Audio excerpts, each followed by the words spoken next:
반갑습니다. 신기현입니다. 오늘은 페미니즘으로 철학하기 세 번째 시간 시작하도록 하겠습니다. 처음 읽는 여성 세계사로 이제 두 번째 시간을 가지게 될 건데요. 지난번에 말씀드렸던 것처럼 오늘은 계몽주의와 여성이라는 주제로 여러분들과 함께 하도록 하겠습니다. 계몽주의와 여성이라는 주제를 이야기하기 위해서 먼저 여러분들도 이미 다 알고 계시겠지만 그럼에도 불구하고 계몽이란 무엇인가, 계몽주의란 무엇인가, 계몽의 시대는 무엇을 염원했는가, 이런 것들을 다루지 않을 수가 없어요. 왜냐하면 우리는 알고 있는 것임에도 불구하고 실제로 모르고 있었구나 라는 것을 종종 깨닫기도 하거든요. 그런 의미에서 한번 다시 계몽의 의미를 짚고 넘어가도록 해보겠습니다. 계몽의 시대는 이성의 시대를 일컫습니다. 어떤 권위에 의지하지 않고 이성에 기대어서 자유로운 판단을 내릴 수 있는, 그래서 모든 사람들이 평등하다고 주장할 수 있는 그런 시대를 이룹니다. 대표적으로 우리는 천부인권설을 들 수가 있죠. 프랑스인들은 계몽의 빛이 길을 가르쳐주는 이 세 시대를 가리켜서 리미에르, 그러니까 빛의 시대라고 불렀습니다. 독일에서는 계몽주의라고 얘기하고, 독일의 대표적인 철학자 칸트는 계몽이란 무엇인가 라는 논문 속에서 계몽을 미성숙한 상태로부터 벗어나는 것, 그러니까 미성숙한 상태는 스스로가 책임을 지지 못하는 상태를 얘기하는 거잖아요. 이 상태로부터 벗어나야 하는 것이 바로 계몽이라고 얘기합니다. 그러니까 계몽된 자, 이성을 가진 자는 자기의 행위를 다른 사람에게 의존하지 않고 스스로 책임지고 또 행동하는 사람을 일컫는 거겠죠. 이성의 시대, 이성은 누구나, 인간이라면 누구나 가지고 있기 때문에 미성년자라도, 미성숙한 자라도 훈련을 통해서, 교육을 통해서 깨어난 정신을 가질 수가 있는 거잖아요. 그러니까 여성도, 아이도, 또 남자도 누구나 덜 성숙한 상태에 있다면 교육을 통해서 성숙한 상태로 나아갈 수 있습니다. 그게 바로 계몽주의가 힘을 가지는 이유겠죠.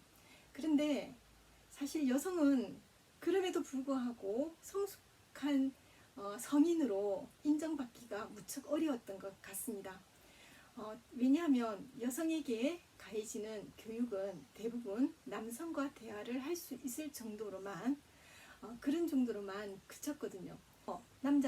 남성들은 여자가 남성과 같은 동등한 권리를 가지는 것을 도무지 인정할 수 없었던 것 같습니다. 그러니 이 시대는, 계몽의 시대는 여성에게 있어서 희망의 시대이면서 동시에 절망의 시대다라고 얘기할 수가 있겠죠. 계몽주의자들의 모순이 바로 여기에 있어요. 계몽주의자들의 모순은 그러니까 계몽주의자들은 신이 아니라 이성을 믿어야 한다라고 주장을 하잖아요. 계몽주의자들에게는 자신들도 깨닫지 못한 모순이 있었습니다. 계몽주의자들은 신이 아니라 이성을 믿어야 한다고 주장했어요. 그러니 신이 여성에게 내린 양육이라는 그 지시를 따를 수가 없었습니다. 그래서 계몽주의자들은 자연이 여성을 어머니이자 집안의 하녀로 정했다고 주장하기 시작했던 거예요. 여성이 이제 자연이 된 거죠. 여성은 생식을 담당해야 했습니다. 아기를 낳아야 됐고요. 그리고 가정에서 음식을 만들어야 했고요. 옛날 고대 그리스에서 여성들이 담당했던 그 역할을 계몽주의 시대에도 그대로 했었습니다. 그래서 정상적인 여성이라면 철학책을 쓰거나 수학책을 쓸 수 없었던 것. 설사 여성들이 그렇게 한다면 그 여성은 예외적이다라고 얘기를 한다는 거죠. 프랑스 혁명이 일어나던 그 당시 남성들만 혁명가는 아니었었어요. 아까 말씀드렸던 것처럼 여성들도 누구나 동등한 목소리를 낼 수 있다라는 희망을 가지게 되었고 혁명의 대열에 들어갔었습니다. 미국은 계몽주의 사상으로 독립국가를 세웠지만 프랑스는 왕이 있었던 나라였죠. 그렇기 때문에 왕을 없애지 않으면 모든 사람이 평등한 국가가 될 수 없었어요. 그래서 혁명이라는 사건을 거칠 수밖에 없었습니다. 그때 여성들의 활력도 굉장히 두드러졌죠. 자체적으로 신문을 만들고요. 클럽을 꾸린 여성들도 있었습니다.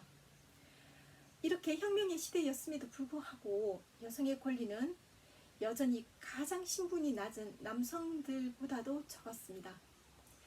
혁명은 성공했죠. 여러분들 역사에서 기록하다시피 성공했지만 그 혁명에서 여성은 제외되었습니다. 따돌림을 당한 거예요. 그런데 문제는 아무도 그것이 문제라고 생각을 하지 않는 거예요.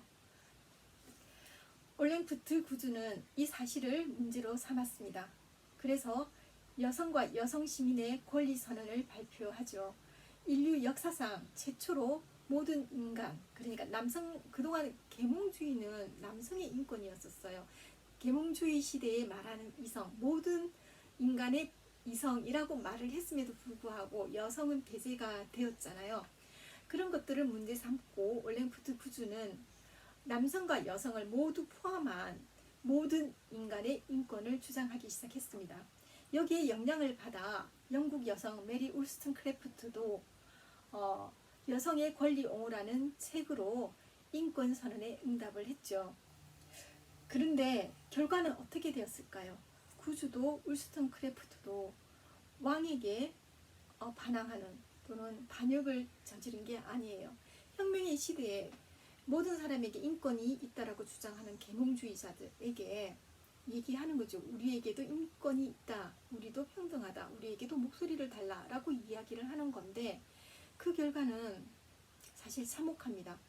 구주는 귀족이든 부모로부터 버림을 받았습니다.